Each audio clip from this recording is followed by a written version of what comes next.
Wesh les dresseurs, comment ça va? Cette vidéo est un nouveau format, j'ai voulu essayer quelque chose de différent car j'ai rencontré pas mal de problèmes avec cette vidéo ainsi que mon ordinateur et donc j'ai voulu l'arranger au mieux que je pouvais. La vidéo est également décomposée en plusieurs parties, je vous mets les timecodes à l'écran pour aller directement là où ça vous intéresse. Sur ce, je vous souhaite bon visionnage et n'hésitez pas à me dire ce que vous pensez de cette vidéo en commentaire. Donc pour ces cartes, j'en ai envoyé 5. Il faut savoir que j'ai rencontré quelques petits désagréments, on va dire, avec PCA. Rien de bien méchant, je tiens à souligner. Je pense qu'un minimum d'explications s'impose. Tout d'abord, la commande a été effectuée le 27 octobre 2022, puis déposée en bureau de poste le 28 octobre 2022. Et c'est là que les choses se compliquent. Pour faire simple, ma commande était réceptionnée chez PCA, mais sur le site, il n'y a eu aucune mise à jour. J'ai pas voulu faire le pressé, j'ai attendu une semaine avant d'ouvrir une conversation avec eux sur leur site. Et s'ensuit une première conversation qui a duré quasiment un mois, à base de méthodes et de solutions qui ne fonctionnaient pas pour ma part. Et à un moment donné, j'en ai eu marre, donc j'ai décidé de leur envoyer une vidéo pour leur expliquer mon problème. Et là, pas de réponse pendant quasiment un mois. Et encore une fois, je les ai relancés, que ce soit via leur site ou par mail. Et pendant un peu plus de 2 semaines, je n'ai pas eu de réponse, donc j'ai décidé de retourner sur le site et de rouvrir une conversation. Car actuellement, ça faisait quasiment 4 mois que je n'avais pas de nouvelles de mes cartes. Je ne savais même pas si elles étaient réceptionnées chez eux. Et j'avais comme l'impression qu'ils se foutaient un petit peu de ma gueule. Et cette fois-ci, PCA ont été très rapides pour me répondre et même me trouver une solution à ce problème. Car le jour d'après, ils avaient actualisé mon profil PCA. D'ailleurs, une semaine après, ils se sont excusés pour tous les désagréments. Puis ils m'ont dit que les cartes de août allaient passer à la notation et que mes cartes seraient bientôt traitées. Sachant que de août à octobre, il y a quand même 2 mois, donc l'attente allait être quand même un petit peu longue. Un mois après, les cartes ont été envoyées en notation pour vérifier l'authenticité des cartes ainsi que leurs notes. Et encore un mois après, les cartes ont été envoyées en contrôle de qualité, ce qui consiste à mettre les cartes dans leur boîtier. Ensuite, tout s'est enchaîné assez rapidement jusqu'à la réception de mes cartes. Et donc voilà, j'ai mis 6 mois et demi avant les recevoir, mais je suis hyper content de les recevoir. J'ai très hâte de voir les notes et de les découvrir avec vous.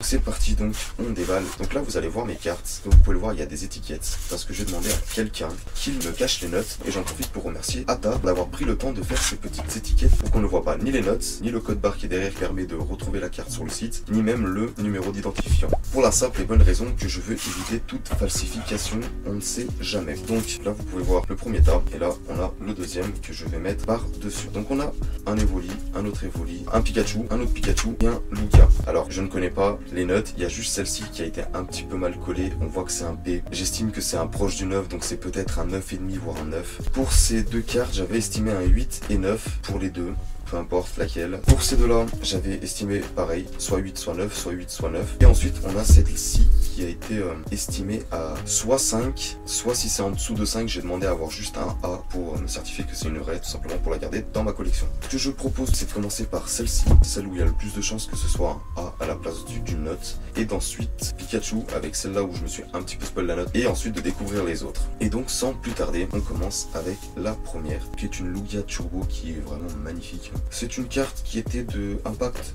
des Destins que j'ai acheté au tout début de ma reprise de collection de cartes Pokémon. Et cette carte, je l'ai payée moins de 5 €. Niveau défaut, elle était pas du tout très bien entretenue. Je serais même très étonné sur une note supérieure à 5 et je serais content même d'ailleurs. L'arrière est plutôt en bon état, il y a juste là qui est un peu effrité, le coin ici pareil. Et voilà, tout simplement, donc on est parti pour la première note et on aura un 5, ok. Heureusement que j'ai mis le petit film plastique par-dessus parce qu'il y a des résidus d'autocollant. Donc bien évidemment je l'enlèverai, je le jetterai ce plastique, j'en mettrai un autre tout neuf, tout propre. Mais du coup je suis étonné, on a eu un 5, ok, c'est plutôt cool. On va la laisser ici, voilà, tout simplement. On passe au Pikachu où je me suis un petit peu spoil comme vous pouvez le voir. Ici on voit un P, à la caméra ça se voit pas mais derrière on dirait un R. Comme je vous dis, j'estime un proche du 9. Cette carte n'a pas forcément de défaut apparent à part quelques petits points d'holographisme un peu partout. C'était le défaut des cartes McDonald's, elles étaient très mal entretenues. Donc je sais pas s'ils ont pris ça en compte ou non. Voilà, mais vraiment la carte n'a pas de défaut hormis ça. Elle est plutôt très bien entretenue. Donc pour ma part, je pense qu'on aurait un 9 ou un 9,5. Et sans plus tarder. Génial. Génialissime. Bon, j'ai remédié au problème parce que bon là le plastique n'était pas fameux.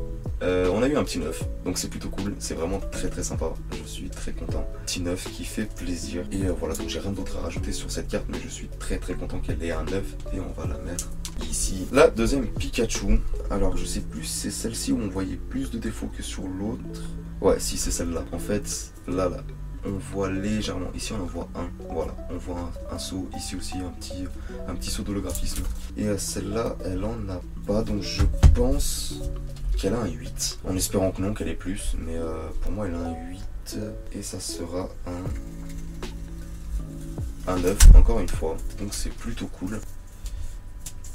Et on passe aux deux dernières, donc on a deux Evoli radieux que j'ai acheté dans le coffret Pokémon Go à une 60aine d'euros quand même, ce qui fait mal au cul. Mais Evoli est un Pokémon que j'apprécie vraiment, mais vraiment beaucoup trop. Donc je me suis permis d'en acheter deux, voilà. Et donc sans plus tarder, découvrons la note qui se cache là-dessus. Et encore une fois, les autocollants sont trop puissants. Donc on va faire comme ceci. Oh, on a eu un 9,5, donc c'est une très bonne chose, sachant que j'avais estimé un 8 et 9 grand maximum. Comme je vous avais dit, je voulais pas être trop optimiste pour pas être déçu. Et donc ouais, je suis très content, c'est quasiment un 10. Elle, je vais la garder pour ma collection. Et voilà, tout simplement, je suis vraiment très content. Et la dernière, celle-là pareil, il me semblait pas qu'il y avait de défaut majeur. Tous les petits points que vous voyez, c'est le film plastique. Il y a de la poussière dedans, voilà, tout simplement. Il n'y a rien de bien grave. Qu'avons-nous eu? Ok, alors vous le voyez peut-être pas, je vais vous la sortir, mais moi j'ai réussi à voir. Hop, encore un 9,5. Donc très content, surtout pour des cartes qui viennent dans des coffrets, parce que c'est des cartes qu'en général sont pas en très bon état, et on va dire sur cela j'ai eu beaucoup de chance. Donc je suis assez content, vraiment.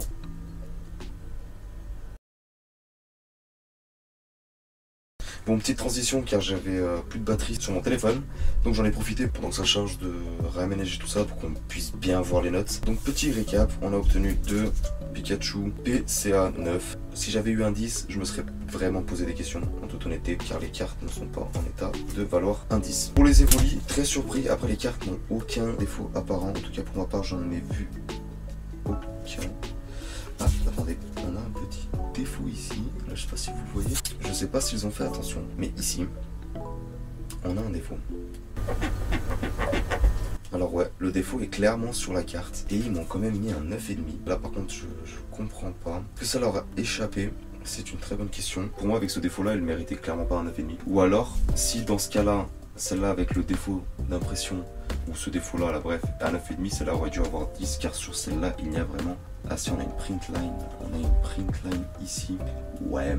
Bref, écoutez, on a quand même eu 2 Evoli 9,5. Bon, on va pas s'en plaindre, on va pas chercher à comprendre. Alors, têtu comme je suis, j'ai cherché à comprendre. Et pour vous aider à visualiser, voici une photo des deux cartes avant-envoi chez PCA. À droite, nous avons la carte avec le défaut apparent. Et à gauche, celle qui a priori n'a aucun défaut. Sauf qu'elle a un défaut majeur qui est un peu difficile à voir à la caméra, mais je vous assure qu'il est bien présent. C'est tout simplement le centrage. On remarque que la carte de gauche est légèrement décalée vers le haut et la droite.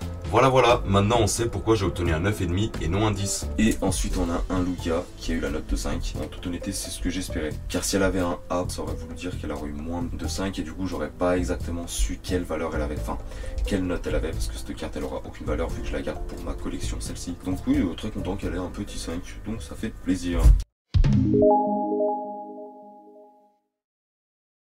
J'ai pu relever quelques avis positifs et négatifs par rapport à mon expérience avec PCA. Donc pour commencer, on va parler des avis positifs. Alors les avis positifs, c'est principalement déjà le boîtier.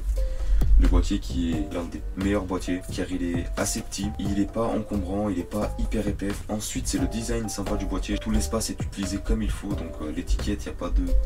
Bon j'allais dire il n'y a pas d'espace en trop, mais juste là comme par hasard. Ici nous avons un petit espace mais qui n'est pas trop dérangeant, mais en tout cas pour le reste... tout est très quali. J'en profite également avant que j'oublie, mais le fait que PCA ne mette pas des sleeves avec les cartes quand ils les mettent dans les boîtiers est un énorme point positif. Et ensuite les prix, je l'ai mis dans le point positif, car en tout cas à l'époque où j'ai payé les cartes, le prix était hyper abordable, surtout pour une note, un petit boîtier et une protection de cartes. Donc j'ai mis le prix en dans le côté positif. Et dans les points négatifs, on a le fait que ce soit très long. Ce que j'entends par long, c'est tout le déroulement. Donc de l'envoi à la réception, en passant par la gradation et l'expertise, on va dire ça comme ça. 6 mois et demi, c'est insupportable. Vraiment, je sais pas comment c'est possible, sachant que PCA est possiblement la société française la plus connue et la plus demandée et recommandée, je dirais même, auprès des collectionneurs. Et je comprends toujours pas comment c'est possible que ça soit aussi long et qu'ils n'engagent pas du personnel ou qu'ils n'ouvrent pas d'autres locaux pour estimer les cartes. Enfin, j'ai bien conscience que c'est pas si simple d'engager des gens, des professionnels du métier, d'ouvrir des locaux, etc. Mais à un moment donné, ça fait quand même 4-5 ans que je connais cette société. Je pense que ça fait déjà un bon petit moment qu'ils sont sur le marché.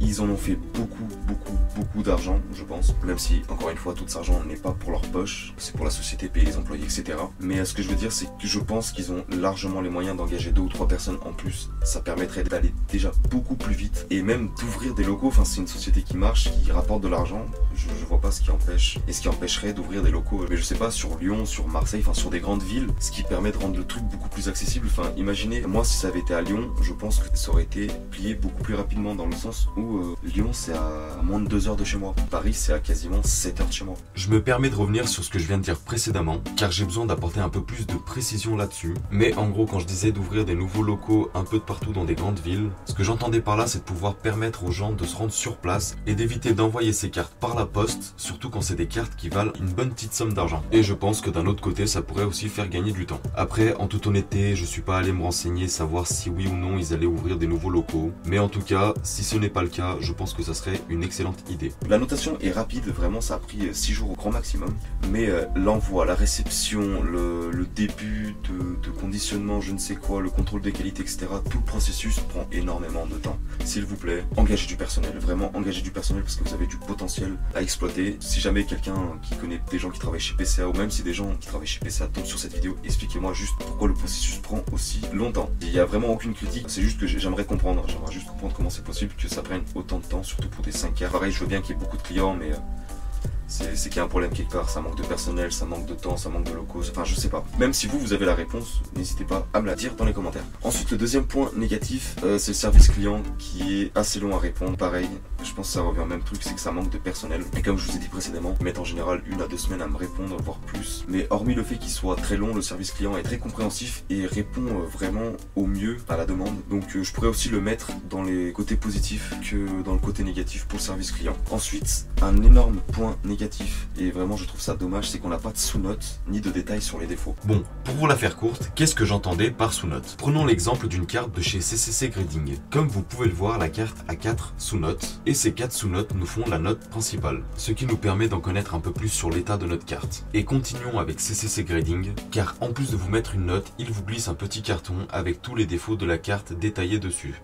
Ce qui permet de comprendre pourquoi une telle carte a obtenu une telle note. Là chez PCA malheureusement on ne l'a pas. Pourquoi? Je ne sais pas, pourtant c'est quelque chose qui pourrait rajouter tellement de valeur à la prestation et même aux cartes, car on pourrait avoir une meilleure estimation des cartes. Exemple sur celle-ci, vu qu'il y a pas mal de petits défauts d'holographisme, en surface elle aurait eu peut-être 8, alors que celle-ci on aurait eu 9. Mais pour moi je ne sais pas ce qui lui vaut le 9, je sais pas si c'est parce qu'elle a aucun défaut, si c'est parce qu'il y a juste un petit défaut ici, du coup ça fait 9, enfin je sais pas. Et sur ce point là je trouve que c'est vraiment très dommage. Et ensuite dernier point négatif, c'est le prix. Le prix est également dans le point positif que négatif, car le prix reste encore abordable, il est de 10,50 € je crois ou 11 €. Mais ce que je me dis c'est qu'il y a pas mal de sociétés concurrentes qui proposent des tarifs beaucoup plus réduits pour une qualité bien meilleure. Je pense à CCS, qui me semble que c'est globalement le même prix pour grade le plus bas, et en fait on a tous les détails de la carte ainsi que tous les défauts de la carte tout simplement. Ou je pense encore à Collectora qui pour 8 € te certifie juste ta carte avec une jolie étiquette. Enfin genre il y a tellement matière à donner que pour moi le prix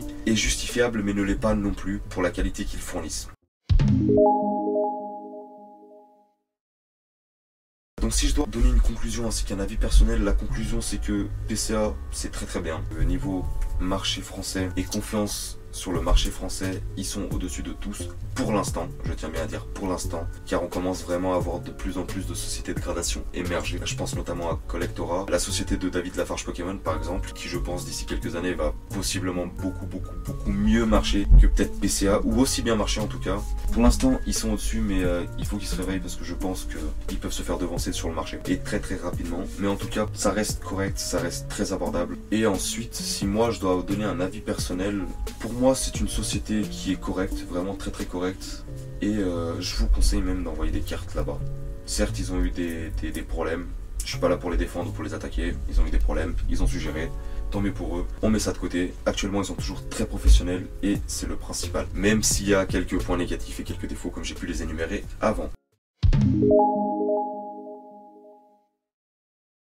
Donc voilà, ça sera tout pour cette vidéo, elle est déjà extrêmement longue. Merci d'avoir regardé cette vidéo. Si vous avez quelque chose à rajouter sur ce que j'ai pu dire ou même des choses que vous n'êtes pas d'accord avec moi, n'hésitez pas à me le dire dans les commentaires, c'est fait pour. Enfin voilà, c'est tout ce que j'avais à dire pour cette vidéo, je vous retiens pas plus. N'hésitez pas à vous abonner, à liker et à commenter cette vidéo. Mais comme vous êtes des gigachats, normalement tout ça c'est déjà fait. Et sur ce, moi je vous dis à la prochaine. Allez, ciao.